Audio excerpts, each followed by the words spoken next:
Hello दोस्तों, नमस्कार। मैं मंटू सर। आज मैं आपके लिए बिहार बोर्ड का जो हिंदी का किताब है 100 अंक का, उसमें से गद्य भाग से मैं कुछ इम्पोर्टेंट क्वेश्चंस लेकर गया हूँ जो कि आपके लिए बेहद इम्पोर्टेंट है। और ये वीडियो है लघु उत्तरीय प्रश्न का। जैसा कि आपको जानकारी होगा कि आपके एग्ज़ाम में 10 क्वेश्चंस होंगे, उनमें से 5 का जवाब आपको देना होगा, जिनके लिए आपको निर्धारित 2 अंक मिलेंगे। तो ऑब्जेक्टिव की तैयारी आपकी लगभग हो चुकी है।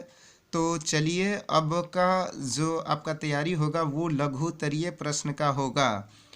तो मैं कुछ इम्पोर्टेंट क्वेश्चंस आपको बताऊंगा, जिसके तैयारी आप बिल्कुल कर लीजिएगा। ये एग्ज़ाम में आ भी चुके हैं और आने की संभावना भी बहुत ज़्यादा है। तो चलिए, पहला प्रश्न को देखते हैं। तो पहला प्रश्न आपका है कि उसने कहा था कहानी में किसने किससे क्या कहा था। पहला प्रश्न आपका क्या है, ध्यान से सुनिएगा। उसने कहा था कहानी में किसने किससे क्या कहा था। आपने ज़रूर कहानी पढ़ा होगा उसने कहा था। चंद्रधर शर्मा गुलेरी जी की प्रसिद्ध कहानी है। तो इसका जवाब आप सुनिएगा।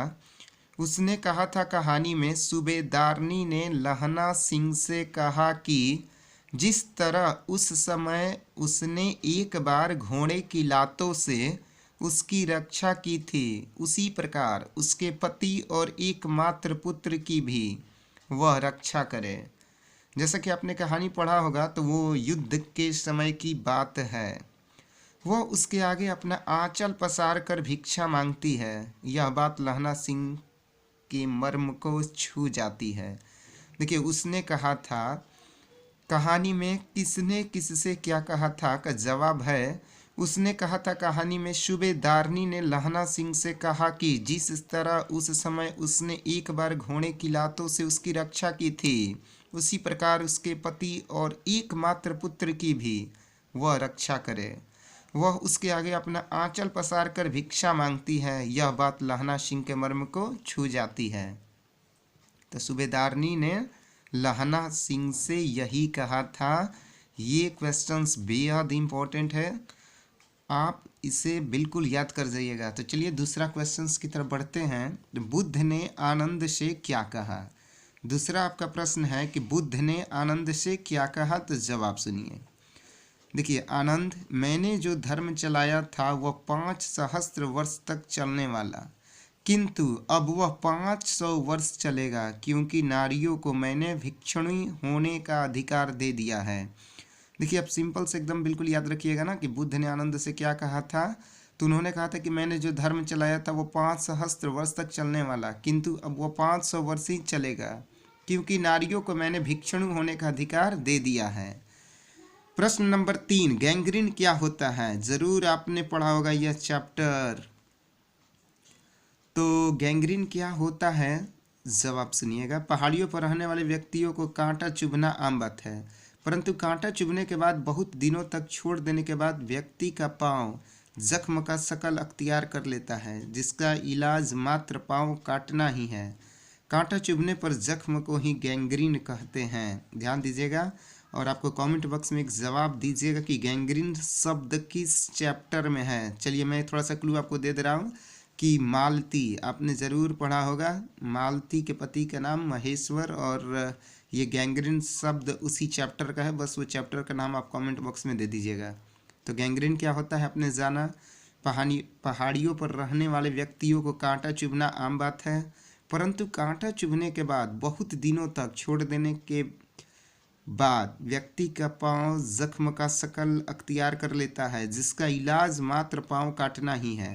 कांटा चुभने पर जख्म को ही गैंग्रीन कहते हैं। चौथा प्रश्न आपका है कि तिरिक्ष क्या है, कहानी में यह किसका प्रतीक है।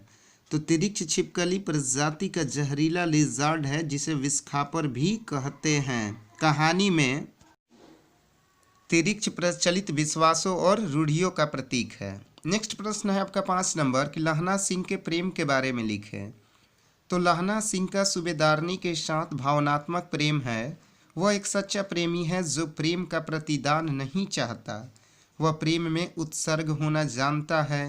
प्रेम की कसौटी का निर्वाह करता हुआ सूबेदारनी के पति और पुत्र की रक्षा करते हुए वह शहीद हो जाता है। आपने ज़रूर जो दूसरा चैप्टर है उसने कहा था, ज़रूर पढ़ा होगा, जिसमें लहना सिंह के प्रेम के बारे में बताया गया है और ये क्वेश्चंस इम्पॉर्टेंट है। ठीक है, नेक्स्ट प्रश्न आपका 6 नंबर है कि दिन और रात किसके प्रतीक है। दिन और रात किसके प्रतीक है? तो दिन तथा रात हमारे दैनिक की गतिविधियों से संबंधित है। दिन में हम अपने समस्त कार्यों का निष्पादन करते हैं, जबकि रात्रि में पूर्ण विश्राम करते हैं। हमारे जीवन चक्र के 2 अंग हैं, दिन और रात। यह दोनों जीवन और मृत्यु के प्रतीक हैं। कक्ष में बिस्तर पर निद्रा में निमग्न होकर निष्क्रिय तथा निश्चेष्ट हो जाते हैं, यह एक प्रकार से जीवन और मृत्यु का प्रतीक है। तो दिन और रात किसके प्रतीक है? तो दिन तथा रात हमारे दैनिक जीवन की गतिविधियों से संबंधित है। ठीक है, याद रखिएगा ये पॉइंट। 7 नंबर है, हरचरणा कौन है, उसकी क्या पहचान है। हरचरणा कौन है, उसकी क्या पहचान है। हरचरणा अधिनायक शीर्षक कविता में एक आम आदमी का प्रतिनिधित्व करता है। वह एक स्कूल जाने वाला बदहाल गरीब लड़का है। राष्ट्रीय त्यौहार के दिन झंडा फहराए जाने के जलसे में राष्ट्रगान दोहराता है। हरचरणा की पहचान फटा सुथन्ना पहने एक गरीब छात्र के रूप में है। प्रश्न था आपका, हरचरणा कौन है, उसकी क्या पहचान है। तो जवाब देखिए क्या है। हरचरणा अधिनायक शीर्षक कविता में एक आम आदमी का प्रतिनिधित्व करता है। वह एक स्कूल जाने वाला बदहाल गरीब लड़का है। राष्ट्रीय त्यौहार के दिन झंडा फहराए जाने के जलसे में राष्ट्रगान दोहराता है। हरचरणा की पहचान फटा सुथन्ना पहले एक गरीब छात्र के रूप में है। ठीक है, तो हरचरणा कौन से चैप्टर का है? तो याद रखिएगा, अधिनायक।